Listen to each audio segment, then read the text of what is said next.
ঘড়িতে ঠিক রাত 2টা। আশেপাশে নিস্তব্ধ, শান্ত, সবাই ঘুমিয়ে আছে। রাস্তার কুকুরগুলো মাঝে মাঝে ডেকে উঠে পরিবেশের নীরবতা ভাঙাচ্ছে। হাসপাতালের কোনো এক ডেস্কে কেউ একজন নিশাচরের মতো বসে আছে, এ যেন এক অতন্ত্র প্রহরী। আশেপাশে সবাই ঘুমালেও তার চোখে ঘুম নেই, কেননা তার ভরসায় ঘুমাচ্ছেন কোনো এক মৃত্যুশয্যায় শায়িত বাবার ছেলে। হয়তোবা বুঝে গিয়েছেন আজকে কাদের নিয়ে কথা বলবো। সেই নিশাচর জীবটি আর কেউ না, সে একজন নার্স। একজন নার্স কি জানেন? তার অপর নাম ভালোবাসা, ভরসা, মমতা, অভিযোগ ও ইচ্ছার ডাকবাক্স।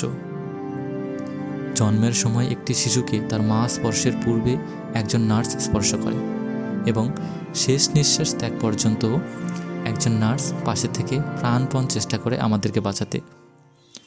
এত প্রাণপণ চেষ্টার পরও কি নার্স তার প্রাপ্য সম্মান, ভালোবাসা পাচ্ছে?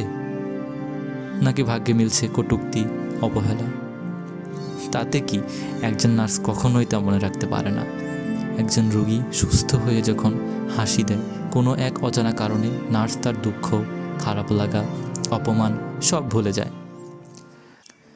মহামারীতে যখন সবাই চার দেয়ালে নিজেদের বন্দি রাখতে ব্যস্ত, তখন নার্স ব্যস্ত ছিল আক্রান্ত মানুষদের ছায়ার মতো পাশে থেকে সুস্থ করে তুলতে। তাদের কাজ শুধু পেশা নয়, এ যেন এক অদৃশ্য ব্রত, অন্যের সুস্থতায় নিজেদের জীবন উৎসর্গ করে দেওয়া। আজ 12ই মে। এই দিনটাতে সকল নিঃস্বার্থ জীবনযোদ্ধা নার্সদের নার্সেস ডের শুভেচ্ছা ও মন থেকে কৃতজ্ঞতা জানাই। Happy nurses day 2025।